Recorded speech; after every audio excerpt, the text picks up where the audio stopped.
नमस्कार दोस्तों, welcome back to my YouTube channel. हमारे यूट्यूब चैनल पे आपका हार्दिक स्वागत है। आप और भी नई कहानियाँ और अपडेट चाहते हैं तो हमारे यूट्यूब चैनल को सब्सक्राइब करना ना भूलें। बेल आइकन ज़रूर दबाएं ताकि हमारी नोटिफिकेशन आपको हमेशा मिलती रहे। देव उठनी एकादशी व्रत कथा। हर साल कार्तिक शुक्ल पक्ष में पड़ने वाली एकादशी देव को देव उठनी एकादशी के नाम से जाना जाता है। इस दिन भगवान नारायण 4 महीने की योग निद्रा से जागते हैं और पुनः सृष्टि का संचालन करते हैं। इस एकादशी के दिन दान पुण्य का बहुत अधिक महत्व बताया जाता है। देव उठनी एकादशी को देव प्रबोधिनी एकादशी, देवोत्थान कार्तिक शुक्ल एकादशी आदि नामों से भी संबोधित किया जाता है। देव उठनी एकादशी के दिन बहुत से लोग व्रत उपवास कर इस दिन की व्रत कथा पढ़ने और श्रवण करते हैं। आज हम आपको इस दिन पढ़े जाने वाली पौराणिक कथा के बारे में बताने जा रहे हैं। यह कथा इस प्रकार है।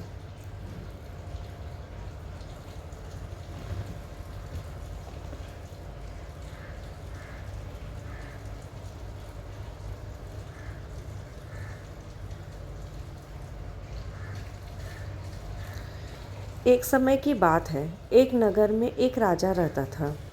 राजा और उसकी प्रजा के सभी लोग श्रद्धापूर्वक एकादशी का व्रत किया करते थे। राजा के नौकर चाकर से लेकर पशुओं तक को भी उस दिन अन्न नहीं दिया जाता था। एक दिन उस राजा के दरबार में दूसरे राज्य से एक व्यक्ति आया।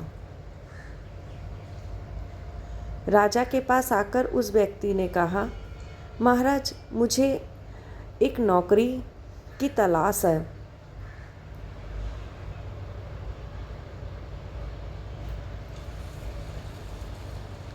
कृपया आप मुझे नौकरी पर रख लीजिए। राजा ने उसकी सारी बातें सुनकर कहा, तुम्हें नौकरी पर रख लेते हैं, लेकिन एक शर्त है कि रोज तो तुम्हें भोजन के लिए सब कुछ मिलेगा, परंतु एकादशी के दिन खाने को अन्न नहीं मिलेगा। नौकरी पाने हेतु उस व्यक्ति ने तब तो हाँ कह दिया, लेकिन जब एकादशी की तिथि आई और उसे फलाहार खाने को कहा गया तो उसने मना कर दिया। वह राजा के सामने गिड़गिड़ाने लगा और कहा, महाराज, इससे तो मेरा पेट नहीं भरेगा। कृपया मुझे अन्न दे दीजिए, अन्यथा मैं भूखा ही मर जाऊंगा। नौकर की यह बात सुनकर राजा ने उसे शर्त की बात याद दिलाई, लेकिन उसने अन्न की जिद को नहीं छोड़ा। तब राजा ने उसे चावल, दाल व आटा आदि दिए। राजा से वह अनाज लेकर वह हमेशा की तरह नदी पर पहुंचा और स्नान आदि कर अन्न पकाने लगा। भोजन तैयार होने के बाद वह भगवान को बुलाने लगा, आइए प्रभु, भोजन तैयार है। उसके बुलाते ही भगवान पीतांबर वस्त्र धारण किए चतुर्भुज रूप में वहां आ पहुँचे और उसके साथ प्रेम पूर्वक भोजन करने लगे। भोजन करने के बाद भगवान वहां से चले गए और वो भी अपने काम पर लौट गया। कुछ दिन बीत जाने के बाद जब अगली एकादशी आई तब वह फिर से राजा से भोजन मांगने लगा। उसने राजा से कहा, महाराज, मुझे इस बार दुगुना सामान दीजिएगा। मेरे साथ भगवान भी भोजन करते हैं, इसीलिए हम दोनों में ये सामान पूरा नहीं पड़ता है। यह सुनकर राजा आश्चर्यचकित हो गया। वह बोला, ये कैसे हो सकता है कि भगवान स्वयं तुम्हारे साथ भोजन करते हैं। मैं इतने व्रत उपवास रखता हूँ, प्रजा पूजा करता हूँ, लेकिन भगवान ने मुझे कभी दर्शन नहीं दिए। राजा की बातें सुनकर उस व्यक्ति ने कहा, महाराज, यदि आपको मेरी बात पर विश्वास न हो तो आप स्वयं देख लें।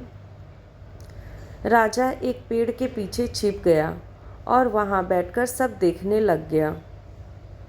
उस व्यक्ति ने भोजन बनाकर भगवान को पुकारा, किंतु भगवान वहाँ नहीं आए। इतना बोलने पर भी जब भगवान वहाँ नहीं आए तो अंत में उसने कहा, हे प्रभु, यदि आप आज ना आए तो मैं इस नदी में कूदकर अपने प्राण त्याग दूंगा।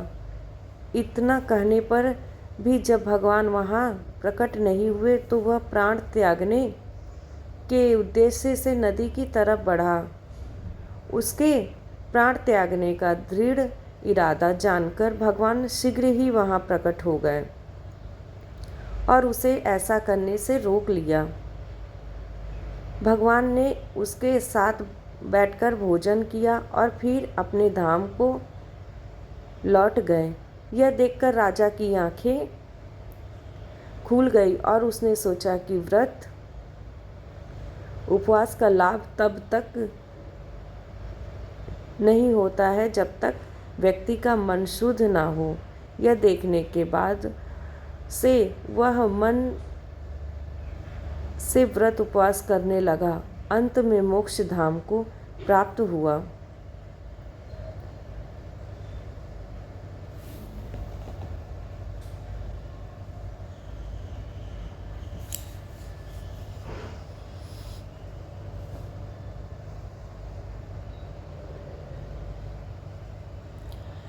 एकादशी पूजा विधि। घर के मंदिर में दीप प्रज्वलित करें। भगवान विष्णु को गंगा जल से अभिषेक करें। भगवान विष्णु को पुष्प और तुलसी दल अर्पित करें। अगर संभव हो तो इस दिन व्रत भी रखें। लाइक, कमेंट, शेयर करना ना भूलें। आपका बहुत बहुत धन्यवाद। ओम नमो भगवते वासुदेवाय नमः।